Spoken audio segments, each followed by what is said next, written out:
మాజీ మంత్రి ఆళ్లపాటి రాజా మీడియాతో మాట్లాడుతున్నారు. లైవ్ చూద్దాం. కేసు పెట్టడం, అరెస్ట్ చేయడానికి ప్రయత్నించటం ఇదా మీరు చేస్తున్నటువంటి నిర్వాహకం? గతంలో కూడా మీరు ఇవాళ కోర్టుల్లో ఉన్నాయి కాబట్టి మిమ్మల్ని క్షమించి వదిలిపెడతా ఉన్నాం. నిజంగా చెప్పాలంటే ప్రతి ఒక్క సామాన్య పౌరుడు కూడా ఈ రోజున న్యాయశాస్త్రాన్ని ఏ రకంగా దుర్వినియోగం చేస్తూ ఈ రాష్ట్రంలో అరాచకాన్ని సృష్టించడానికి ప్రయత్నిస్తున్నారు.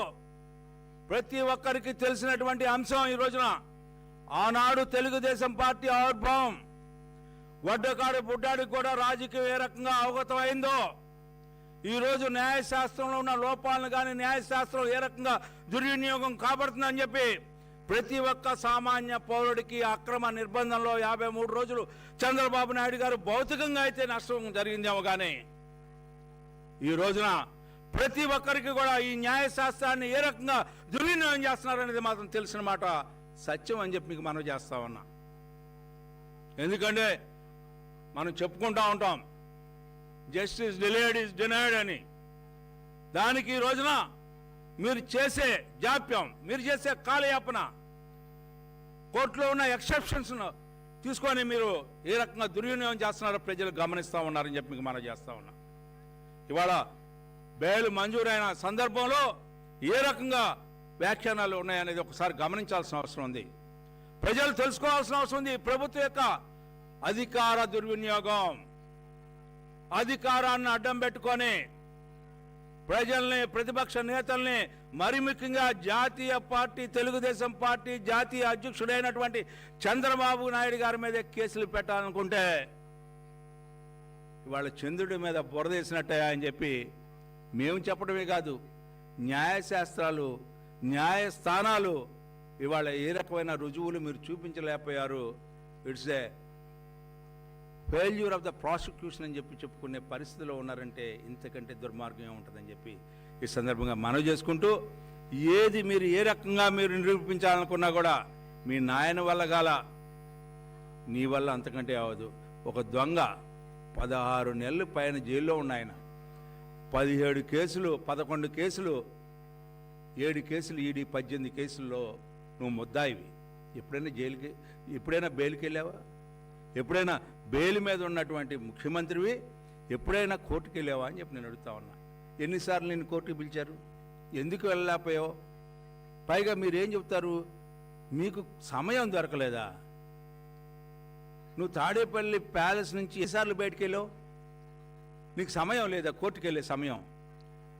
నువ్వు నిజంగా నువ్వు మనిషి పుట్టక పుడితే నువ్వుగా రుజువు చేసుకోవాలి. నేను అవినీతి పరుని కాదు, నేను దోషిని కాదు. ఎందుకంటే ఒక బెయిల్ మీద ఇన్ని సంవత్సరాలు ముఖ్యమంత్రిగా ఉన్నటువంటి వ్యక్తివి ఈ భారతదేశ రాజకీయాలు కాదు, ప్రపంచ రాజకీయాల్లో ఉన్న వ్యక్తుల్లో, ఎవరైనా అధికారంలో ఉన్న వ్యక్తుల్లో నువ్వే ప్రథముడివి, నువ్వే ఆఖరివాడివి అని చెప్పి సందర్భంగా మనం చేస్తా ఉన్నా. అలాంటి నేపథ్యంలో ఎవరు who has to prove your innocence? You have to prove your innocence, not by anybody, not by the courts. నిజంగా నీకు దమ్ము, ధైర్యం, సిగ్గు, లజ్జ, చీము, నెత్తులు అనేది ఉంటే నువ్వు ప్రూవ్ చేసుకోవాలి. నువ్వు ప్రజల దగ్గరికి వెళ్తున్నావు కదా, నీకు నాకు మధ్యలో ఎవరు లేరు, దేవుని బిడ్డగా నీ దగ్గరికి వస్తున్నానని చెప్తున్నావు కదా, ఆ దేవుని బిడ్డగా నువ్వు నిరూపించుకోవాలి. నిర్దోషం అయితే, దోషు కాకపోతే. ఇది మేము కోరుకునేది. మేము ఎప్పుడు కూడా సిద్ధం, దేనికైనా సిద్ధం. మేము తప్పు చేయలా, అవినీతి చేయలా. ఈ దేశాన్ని, ఈ రాష్ట్రాన్ని సమన్వయ అభివృద్ధితో, సమగ్ర అభివృద్ధితో ఈ రాష్ట్ర సంపదను పెంచి ఆ సంపదని పంచివ్వాలని చెప్పి ఆలోచించే సామాజిక ఆలోచన చేయగలిగినటువంటి నిత్య కృషివల్డ్ అయినటువంటి చంద్రబాబు నాయుడు గారి మీద నువ్వు బురదేస్తే అంటుకోదయా అని చెప్పి సందర్భంగా మనం చేస్తా ఉన్నాం.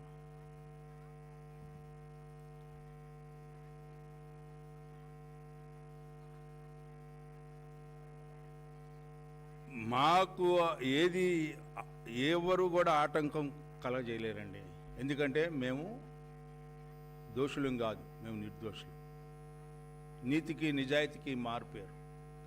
తెలుగుదేశం పార్టీ ఆవిర్భావమే ఆనాడు కుళ్ళి కృషించిపోయినటువంటి కాంగ్రెస్ పార్టీ యొక్క అరాచకాల వల్ల సమాజం నష్టపోతుందనే ఉద్దేశంతో ఆ సమాజాన్ని రక్షించడానికి పుట్టినటువంటి తెలుగుదేశం పార్టీ ఆనాటి నుంచి ఈనాటి వరకు కూడా సమాజంలో ఉన్న ప్రతి సమస్య పట్ల స్పందించడమే కాకుండా ఆ సమస్యతో మరి ఆ సమస్యను పరిష్కరించడానికి ప్రయత్నించినటువంటి పార్టీ తెలుగుదేశం పార్టీ. ఈ 4 సంవత్సరాల 9 ఇవి బులెటిన్ అప్డేట్స్. మరిన్ని అప్డేట్స్ కోసం చూస్తూనే ఉండండి బీఆర్కే న్యూస్ తెలుగోడి సత్తా.